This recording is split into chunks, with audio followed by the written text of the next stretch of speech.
ሐናንያ የተባለ ሰው ከሚስቱ ከሰጲራ ጋር መሬት ሸጠ።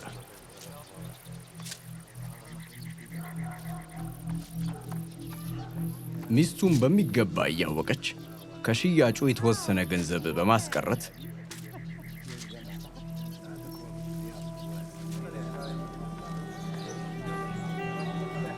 የተረፈውን አምጥቶ በሐዋርያት እግር ሥር አስቀመጠ።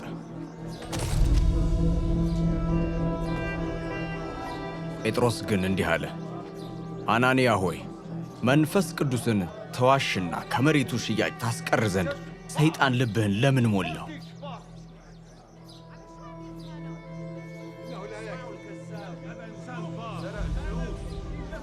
ሳትሸጠው በፊት የአንተው አልነበረምን? ከሸጥኸውስ በኋላ ቢሆን ገንዘቡ በእጅህ አልነበረምን?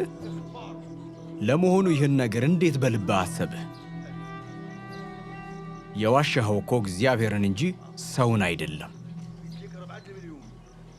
ሐናንያም ይህን እንደሰማ ወድቆ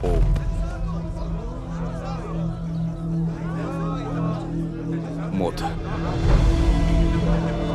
ይህን የሰሙትም ሁሉ ታላቅ ፍርሃት ያዛቸው።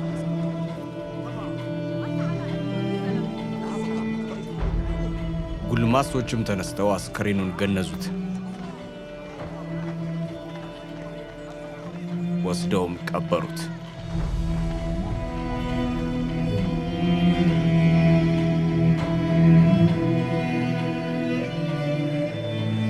ሦስት ሰዓት ያህልም ካለፈ በኋላ ሚስቱ የሆነውን ሳታውቅ መጥታ ገባች።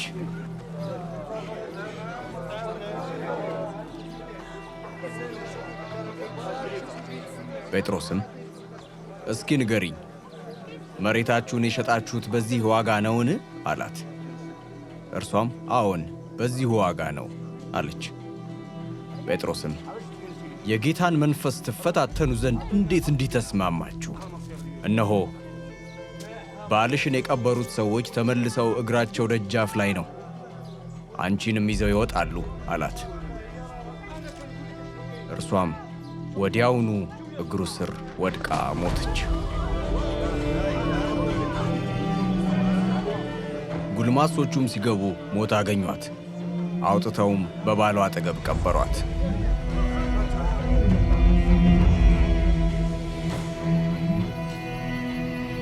መላይቱን ቤተ ክርስቲያንና ይህን የሰሙትን ሁሉ ታላቅ ፍርሃት ያዛቸው።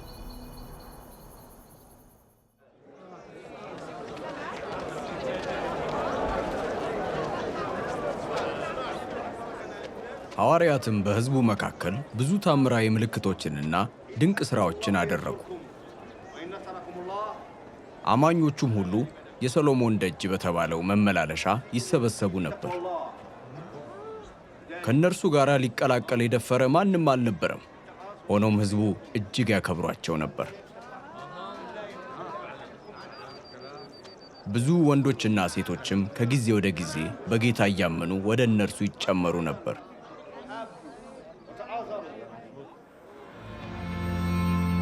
ከዚህም የተነሳ ጴጥሮስ በዚያ ሲያልፍ ቢያንስ ጥላው እንኳ በጥቂቶች ላይ እንዲያርፍባቸው በማለት ሕመምተኞችን ወደ ውጭ እያወጡ በአልጋና በቃሬዛ በመንገድ ላይ ያስተኙ ነበር።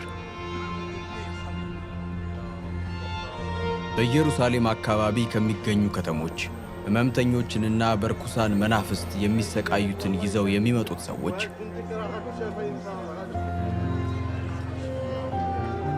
አካባቢውን ያጨናንቁት ነበር። የመጡትም ሁሉ ይፈወሱ ነበር።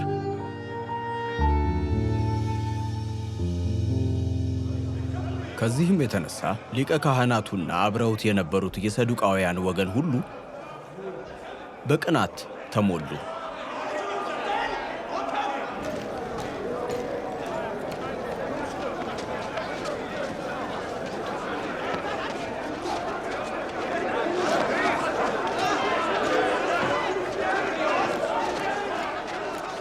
ሐዋርያትንም ይዘው ማረፊያ ቤት ከተቷቸው። ይሁን እንጂ የጌታ መልአክ በሌሊት የእስር ቤቱን ደጃፍ ከፍቶ አወጣቸውና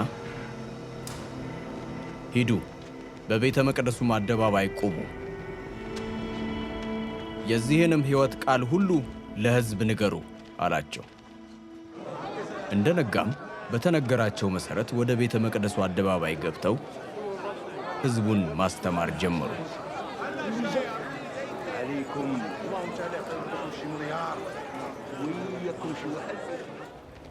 ሊቀ ካህናቱና ከእርሱ ጋር የነበሩት መጥተው የአይሁድን ሸንጎና የእስራኤልን ሽማግሌዎች ጉባኤ በሙሉ በአንድነት ሰበሰቡ።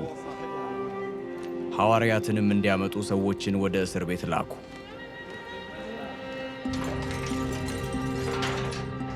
አገልጋዮቹም ወደ እስር ቤቱ ሄደው በዚያ አላገኟቸውም።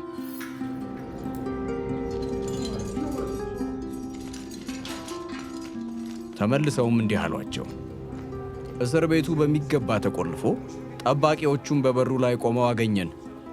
ከፍተን ስንገባ ግን በውስጡ ማንም አልነበረም። የቤተ መቅደሱ ጥበቃ ሹምና የካህናት አለቆችም ይህን በሰሙ ጊዜ በነገሩ ተገረሙ፣ ግራም ተጋቡ። በዚህ ጊዜ አንድ ሰው መጥቶ እነሆ እስር ቤት ያስገባችኋቸው ሰዎች በቤተ መቅደሱ አደባባይ ቆመው ሕዝቡን እያስተማሩ ናቸው አላቸው።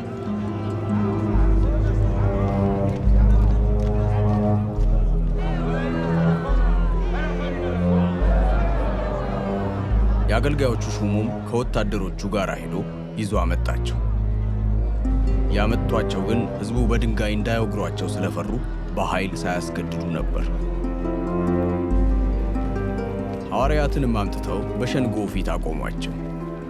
ሊቀ ካህናቱም እንዲህ ሲል ጠየቃቸው፣ በዚህ ስም እንዳታስተምሩ በጥብቅ አስጠንቅቀናችሁ ነበር። እናንተ ግን ኢየሩሳሌምን በትምህርታችሁ ሞላችኋት። ደግሞም እኛን ለዚህ ሰው ደም ተጠያቂዎች ልታደርጉን ቆርጣችሁ ተነሳችሁ። ጴጥሮስና ሌሎች ሐዋርያትም መልሰው እንዲህ አሉ፣ ከሰው ይልቅ ለእግዚአብሔር ልንታዘዝ ይገባል። እናንተ በእንጨት ላይ ሰቅላችሁ የገደላችሁትን ኢየሱስን የአባቶቻችን አምላክ ከሙታን አስነሳው። እርሱም ለእስራኤል ንስሐንና የኃጢአትን ስርየት ይሰጥ ዘንድ እግዚአብሔር የሁሉ ራስና ዳኛ አድርጎ በቀኙ ከፍ ከፍ አደረገው። እኛም ለእነዚህ ነገሮች ምስክር ነን። ደግሞም እግዚአብሔር ለሚታዘዙት የሰጠው መንፈስ ቅዱስ ምስክር ነው። ሰዎቹም ይህን በሰሙ ጊዜ ክፉኛ ተቆጡ፣ ሊገድሏቸውም ፈለጉ። ነገር ግን በሕዝቡ ሁሉ ዘንድ የተከበረ አንድ የሕግ መምህር እርሱም ገማልያል የሚሉት ፈሪሳዊ ተነስቶ በሸንጎ መካከል ቆመና ሐዋርያትን ወደ ውጭ አውጥተው ለጥቂት ጊዜ እንዲያዩአቸው አዘዘ። ለሸንጎውም እንዲህ አለ፣